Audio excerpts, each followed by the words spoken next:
بسم الله الرحمن الرحيم. بداية أصبح عليكم جميعا بالخير. أهلا بكم في منصة الشباب في مهرجان الشارقة لريادة الأعمال. نستمر اليوم في فعالياتنا لليوم الثاني من ضمن منصة الشباب، نستضيف فيها طبعا ضيفنا العزيز اليوم. نبدأها مع أخونا وائل الصايغ، كاتب وشاعر إماراتي، ملهم إماراتي، بيحدثنا اليوم بشكل بسيط عن أيقظ العبقري بداخلك. المايك عندك أستاذي الفاضل. شكرا يا سيدي الفاضل، شكرا جزيلا. بسم الله الرحمن الرحيم. كيف اموركم؟ مرتاحين ان شاء الله؟ اوكي. طبعا بدايه اشكر الجميع على الحضور، واشكر المنظمين على اتاحه الفرصه اني اكون موجود معاكم. بدايه ربما اقدم اعتذار بسيط ان معظم حواري بيكون باللغه الانجليزيه، لان المعلومات اللي اكتسبتها اللي بشارككم فيها وصلتني باللغه الانجليزيه، واحتراما لها في هذا الوقت، لانه هو اجدد من جديد بالنسبه لي انا، وانا دائما احب اقدم الجديد. فطبعا الاسئله او الحوار او بحاول قدر الامكان ان ايضا اشرح بعض النقاط الرئيسيه بلغتنا العزيزه والحبيبه اللغه العربيه. The first thing, thank you, shukran Azizi. The first thing I'd like to say, apart from thank you so much for being here, I would have done this with one of you, but I have a number of them, which I'm very, very humble for. The other thing I'd like to start off straight immediately is whoever organized this particular event next year should call this part the main stage. The main stage isn't there. The main stage is here. Wherever youth are, that's the main stage. And youth, or shabab, in the way I'm speaking of it today, inshallah, is not an age. I have white hair in my beard right now, but I consider myself to be youthful. It's also a frame of mind. When you're a youth, whether you are 60 or 70, if your frame of mind الأفكار اللي توصل للإنسان في ذاته شبابية, it always wants to be young and it always wants to do something. So with that as a introduction, الفكرة الرئيسية اليوم, the main idea I'd like to share with you is simple. Every single one, كل حد, is a genius by the fact of being here. بحكم وجودكم. This is an old idea, a very old idea. أجدادنا had this idea as a norm. إحنا اللي شوية ضيعنا الدرب. This modern culture, this modern way of thinking is something that made us forget. The fact that you are here breathing is the fact that you have come here with a genius inside you. And it's your job and my job to discover what that genius is, how that genius is going to help you, and possibly more importantly, how that genius is going to help others in your community. When you arrive, when you are born with this gift. So that's the main idea. So congratulations everyone, ألف مبروك, you are all geniuses. وأتشرف بحضوري معكم اليوم. So I'm going to, inshallah, my plan, this was my plan, to tell you a story that highlights this idea. Now this is not a Disneyland happy ending story necessarily. Those are modern stories. Old stories always felt a little different. This story is about, أعتقد 9,000 years old.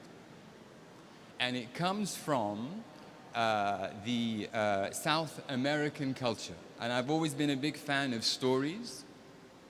And I like to gather old stories, ancient stories. It has to be, for me, a minimum of 3,000 years old for something to be genuinely old and genuinely of interest to me. So the story is from South America, and I'm going to go in. But before I tell the story, من العادات والتقاليد اللي مرتبطة بأي قصة من هالتراث, normally there has to be an offering before, something to bless the story, to bless the ancestors, to bless the culture of the South American, in this case, story, before it is shared. Now, normally, The offering would be a song. Somebody would get up and sing, or they'd get up and dance, or they'd get up and recite some type of poetry. It's a little early for some of that for some of you, and I'm not going to ask anybody to get up and sing or dance unless you want to. That is completely up to you. But to stick to the tradition, I thought I would read you a poem as a form of blessing before we enter into the storytelling. Is that okay with you? So far, so good. كل حد يسمعني في الخلف. You can hear me pretty clearly because it's a bit noisy. I apologize. Okay, so the poem I'm going to read you as a form of blessing before we enter the story is a poem by Rumi. I presume you guys know who Rumi is, Jalaluddin al-Rumi. If you don't know who Jalaluddin al-Rumi is, please look him up. He's really good, to say the least. So this poem is called Two Kinds of Intelligences. There are two kinds of intelligences. One acquired as a child in school, memories, facts, and concepts, from books and from what the teacher says, collecting information from the traditional sciences as well as from the new sciences. With such intelligence, you can rise in the world. You can get ranked ahead or behind of others in regard to your competence in retaining information. You stroll with this intelligence in and out of fields of knowledge, getting always more marks on your preserving tablets. There is another kind of tablet, one already complete and preserved inside you, a spring box overflowing, a freshness in the center of your chest. This other intelligence does not turn yellow or stagnate. It's fluid, and it doesn't move from outside to inside through conduits of plumbing learning. This second knowing is a fountainhead from within you moving out. Okay. So that's the blessing before the story. So let's get to the story. And I'm very conscious of time as well because I've only been given half an hour and I'm very grateful for that. I'll try my best to stick to it as best as I can. So this story was at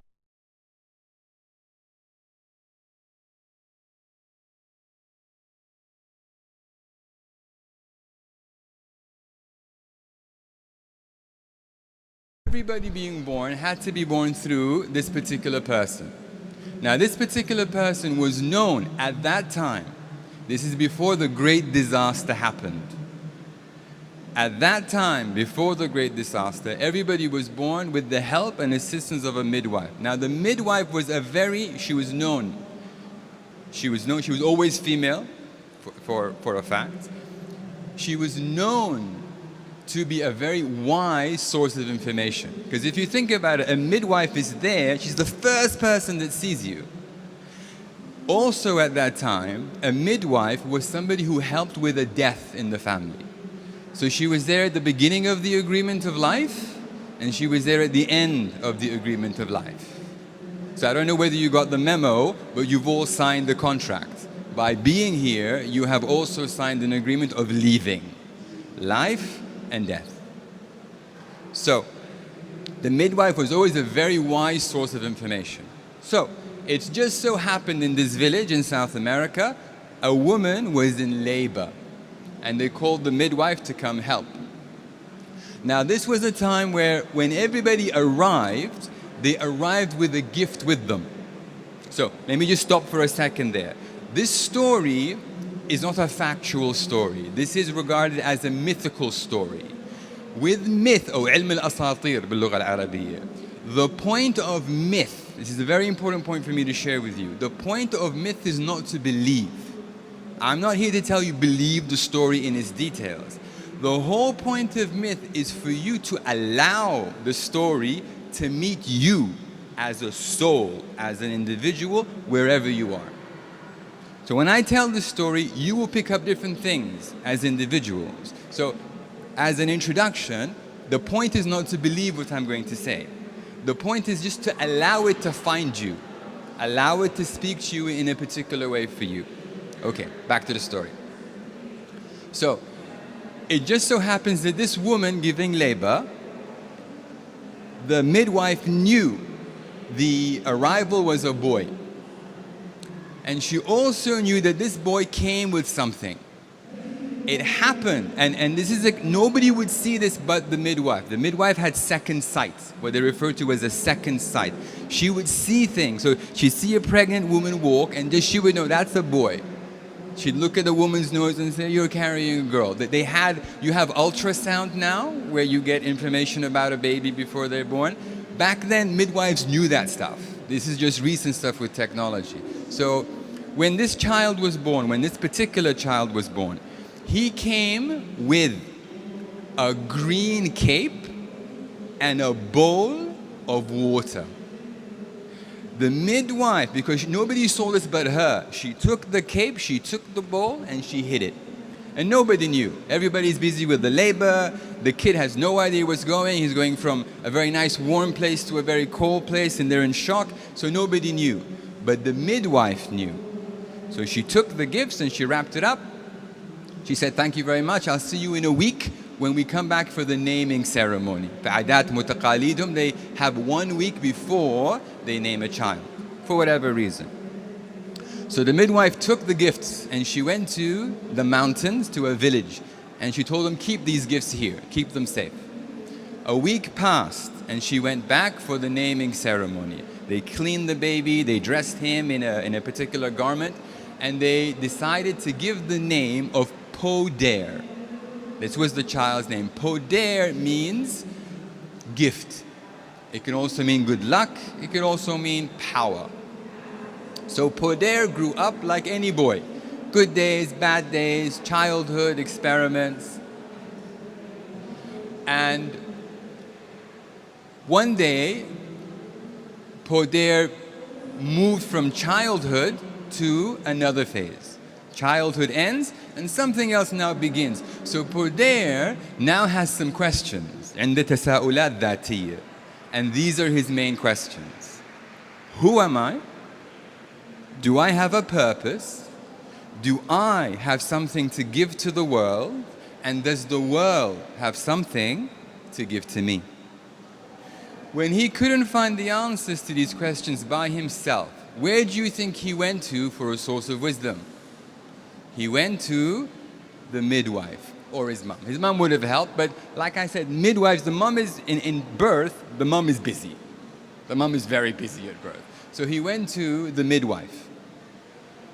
And he asked her, "I have some questions. I need to know, do I have a purpose? Is there something in the world for me to do? And does the world have something for me?" And the midwife, being a very, very wise lady, said, "It's clear that now you are no longer a boy.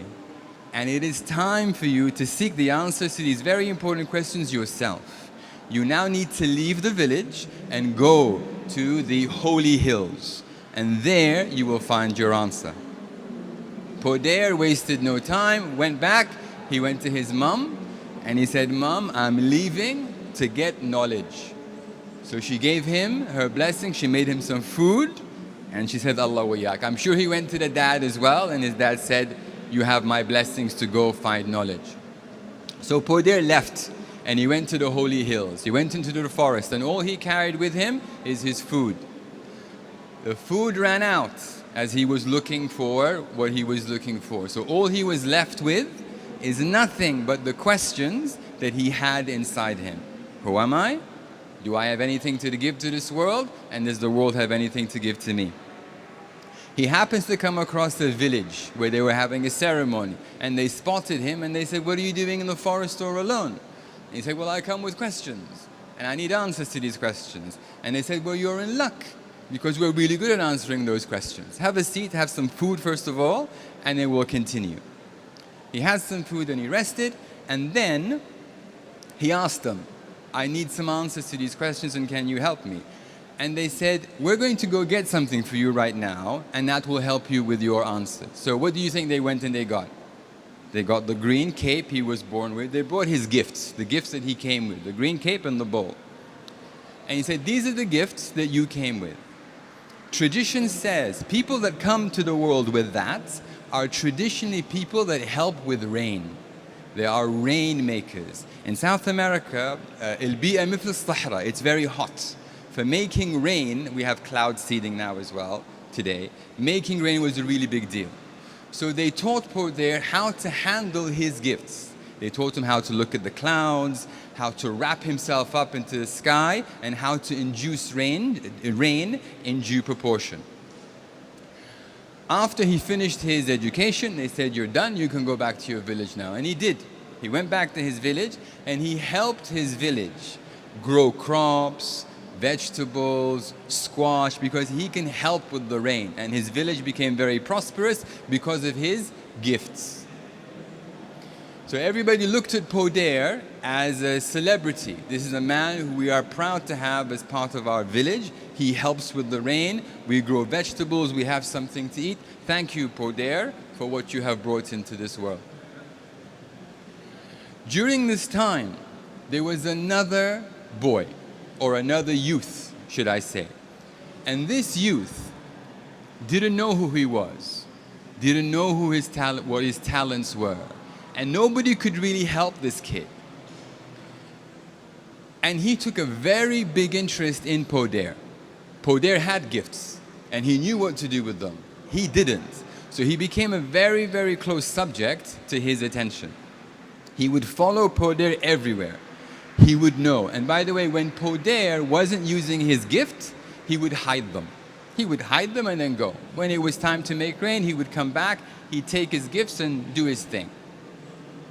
So one day, the boy, or the youth, that didn't know his talent, saw exactly where he hid the gifts. Poder left, and this youth went and took his gift out. And because he saw him a number of times, he emulated what he did. قلده. شكليا قلده. And before you know it, he was wrapped up in the sky, and then he started to experiment with what he did. And it started to rain.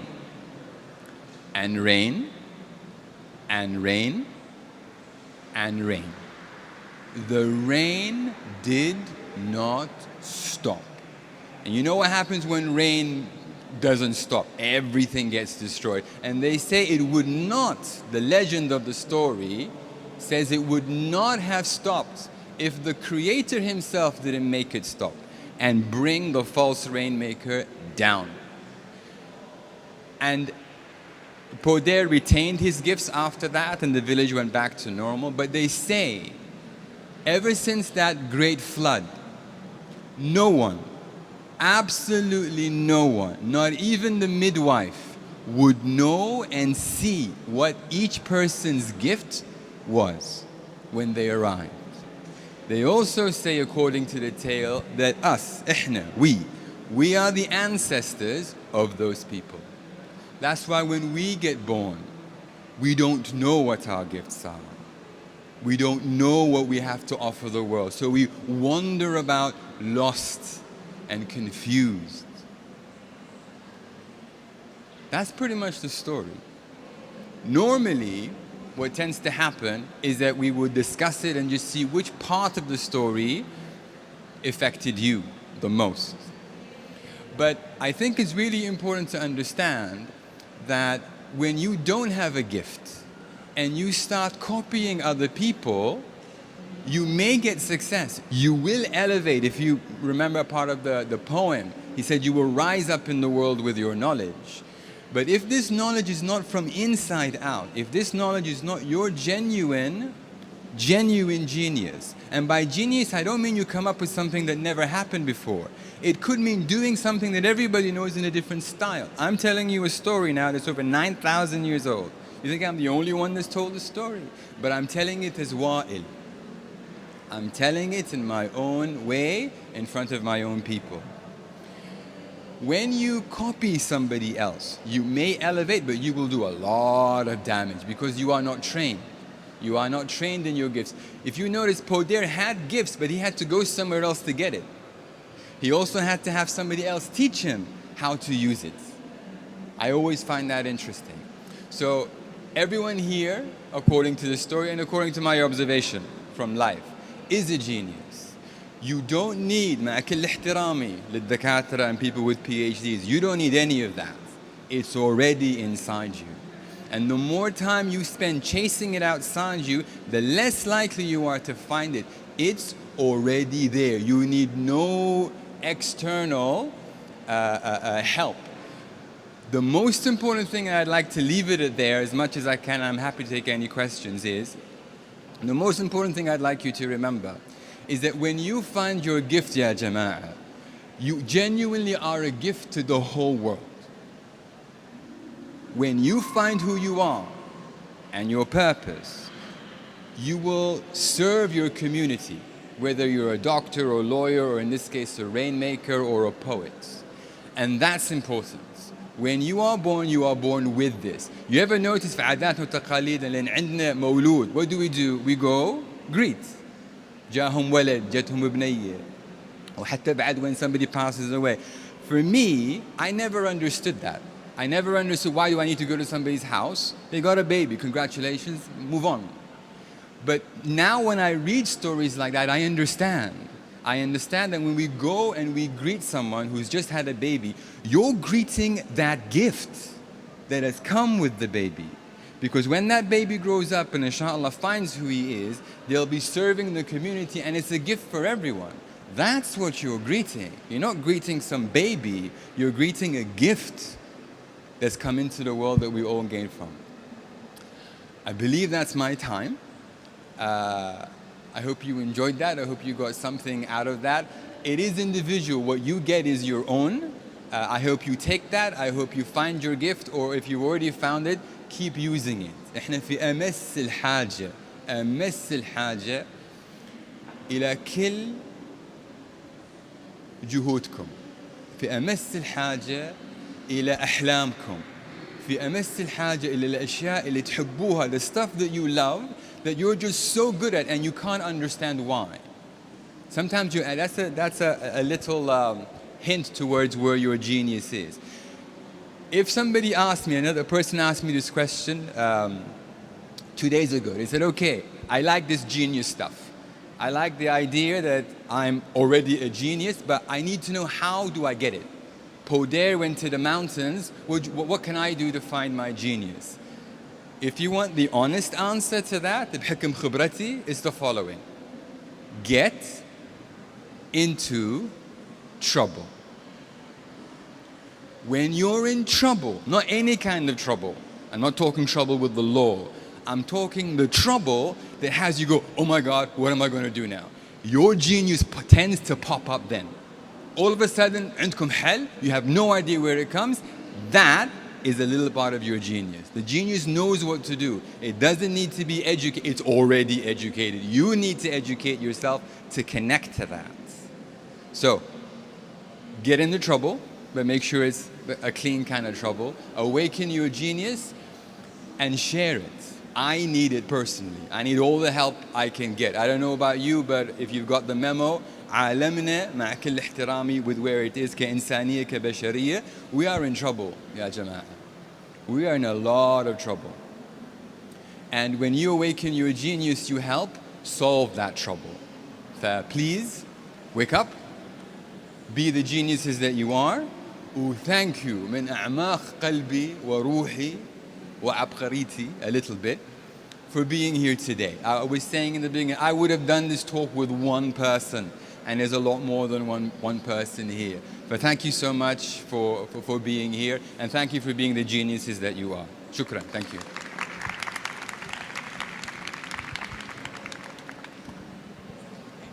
Thank you so much. ما أدري إذا في حد عنده أسئلة. Any question? You have a quiet guest. I think you inspire them يعني enough. Great, mashallah. Hopefully يعني we're so proud to have you today. And inshallah we have you in more youth stages or main stages as you. Inshallah. Really proud and thank you for everything. Thank you.